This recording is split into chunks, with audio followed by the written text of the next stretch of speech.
My first question to you both is, how did you get started being actors and voice actors?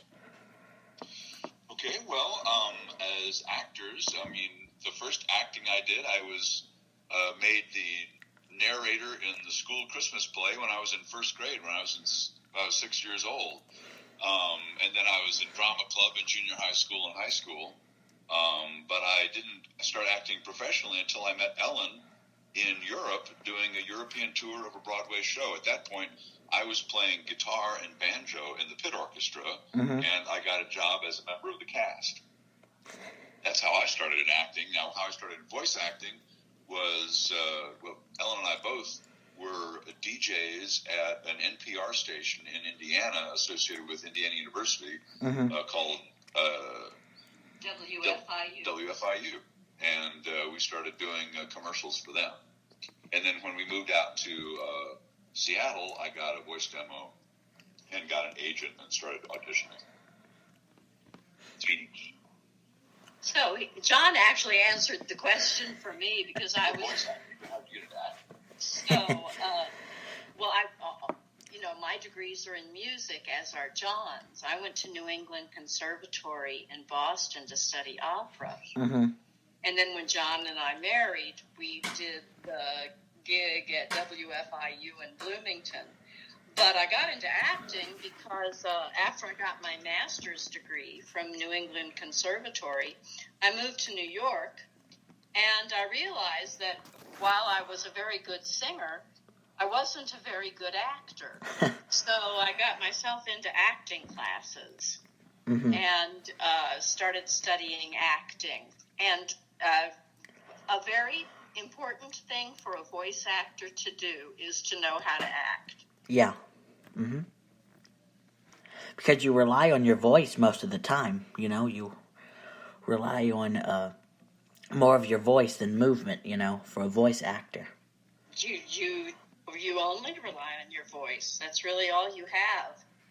And I teach voice. I was just working with my students last night, and recently John and I did a voice acting workshop with my students. They're high school kids in the Seattle area. And what we stress to everybody who works with us, we do a lot of panels at things like Comic-Con and conventions. And we always say the most important word in voice acting is acting. Yeah. What is the most difficult part you find being a voice actor or actor? Probably when we go to a recording session and we don't know what we're going to be recording. And that happens a good bit. You go, you may know the character you're doing. You may not know the character you're doing, and you're just presented with copy on the spot. And you have to be prepared to come up with the goods immediately. Yeah. Yeah, I think that an actor's job is to always come up with a story that the character is a part of, where the character comes from, what they want, what their problems are, why they can't get what they want, and what they need to do to overcome those obstacles. And particularly in voice acting, you have to come up with those ideas on the spot, on your feet, as it were. Yeah. And I've talked to a lot of other actors and voice actors, and they say the most challenging part for them is not taking rejection personally. Do you have that kind of issue? Oh, well, I mean, that's something you need to learn, right? Now that's in the audition process. Now, once you've got the job, you're not being rejected anymore. You just have to do the work. Yeah. But when you're auditioning, you can't take it personally if they don't want you to do the work. And that's sometimes difficult if it's a part that you really want, and sometimes it's not if it's and particularly if you have lots of work, it's easy to say, okay, well, I didn't get that job, but that's fine, and I'll be fine. If you don't have lots of work and you're looking for a way to pay the rent, then that can be harder to take. Yeah, you have to make a living off of it. That's right.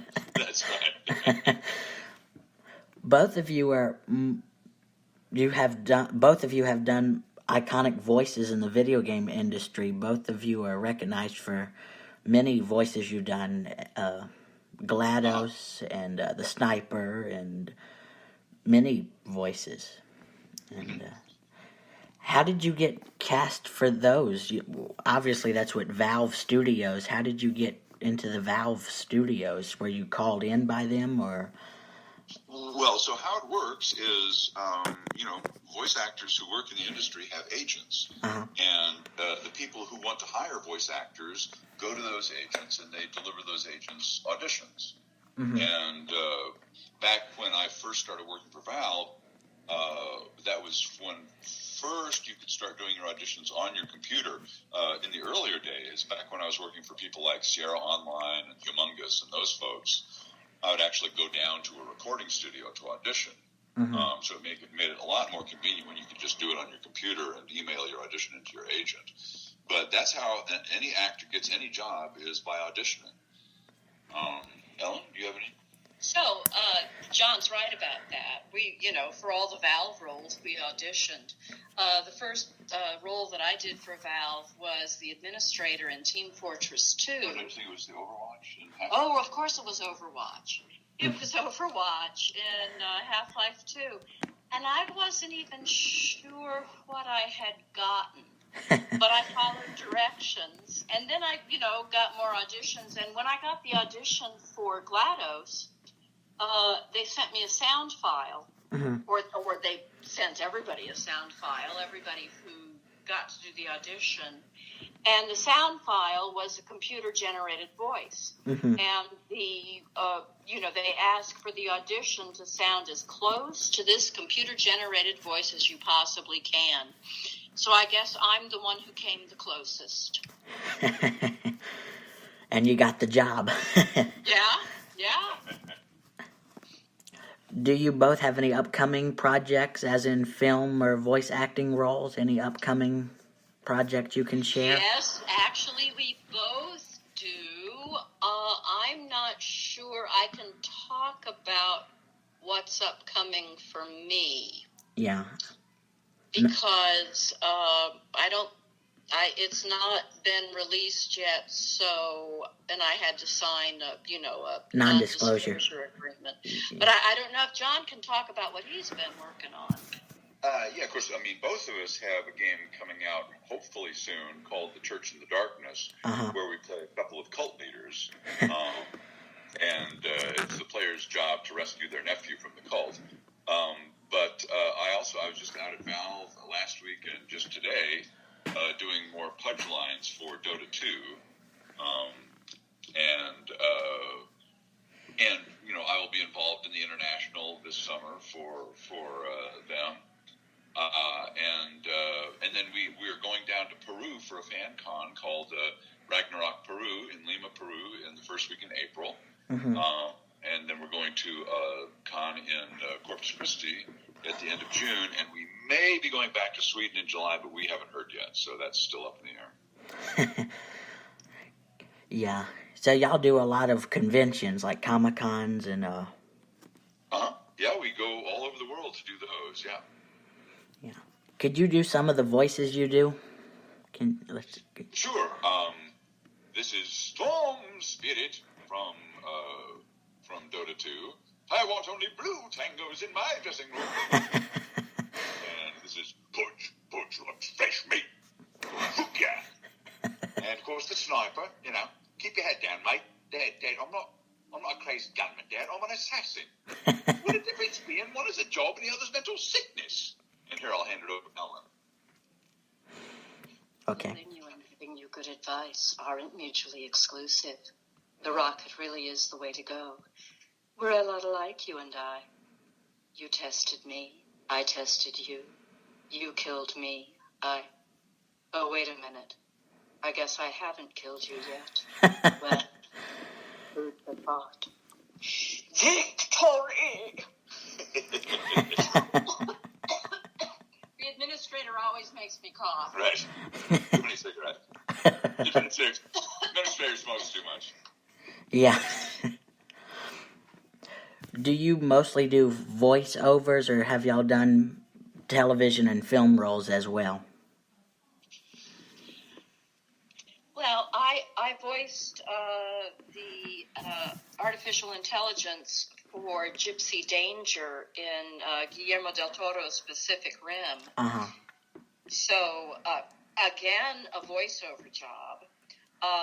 Then in 2012, I did the filming for a small independent film called Winning Dad.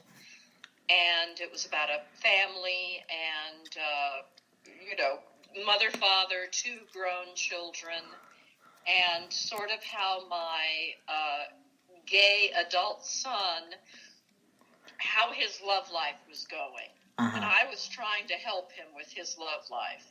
So a really, really nice film. It's on Vimeo. It's called Winning Dad, and I'm very proud of it. We did it here in Seattle, and Arthur Allen was the writer and the director. Mm-hmm. And I got to play J. Edgar Hoover in a short project called The Murray Island Incident, about a UFO incident, and that was good fun. That's on Vimeo as well. I'll have to check those out. Yeah. There's not a whole lot of opportunity to do television up in Seattle. That's where we live. Mm-hmm. So, but we like living up here. So we could move down to LA, but we don't want to. So we're up here. We're doing fine. Well, it's good to stay busy, and It is.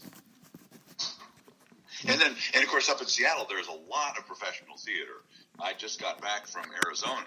We talked about that. One of the reasons why we were having trouble setting up this interview. Yeah. I was down in Arizona doing a play down there. And Ellen is going to start rehearsing for a play up here on Friday. And then I'm actually involved in an opera the beginning of May, and another theater workshop at the end of May and the beginning of June. So we do a lot of that work as well. Yeah. So you both do theater.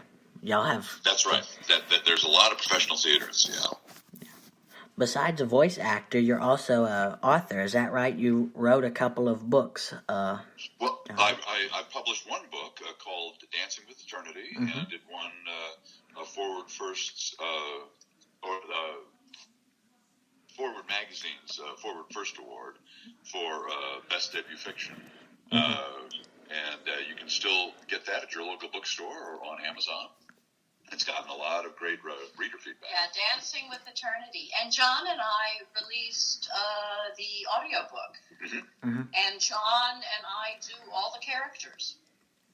Wow. It was fully produced. I also play Sherlock Holmes on the radio. There's a production company that I work with, and they produced the audiobook of Dancing with Eternity. So it has full music score and sound effects and all that kind of stuff. It's kind of like, a movie for your mind.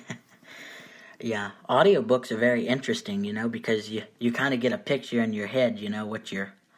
Exactly, yeah. And of course, that's the way people used to do it. I mean, before television, people would gather around the radio and listen to stories that way. And that's what this production company, Imagination Theater, does. And we put together audio dramas for Sherlock Holmes and a lot of other characters. I've heard of that company, Imagination mm-hmm. Theater. Yeah. Do you? My next question is: do you have any other advice for people who want to be an actor and voice actor? I know we said a little bit about this, but do you? Right. Well, I think that there's never too early to get started. Mm-hmm. If your community, or too late. That's right. If your community has a community theater in it, go ahead and audition. And look for classes. Look for people who teach acting. Sometimes that's easier to find in larger urban centers than it is in really small towns. But even if you live in a tiny town, there's usually a big city close by where you can find that kind of class. Some people go to college and take a degree in drama or theater or something like that. But I really think you can learn the craft of acting just by taking private lessons and classes given by professional actors. And then you need to move someplace where there's acting work. Yeah. And that means New York or LA or Chicago or Minneapolis or Seattle or Atlanta, someplace like that, where with a place that's big enough that they have professional theaters and they have opportunities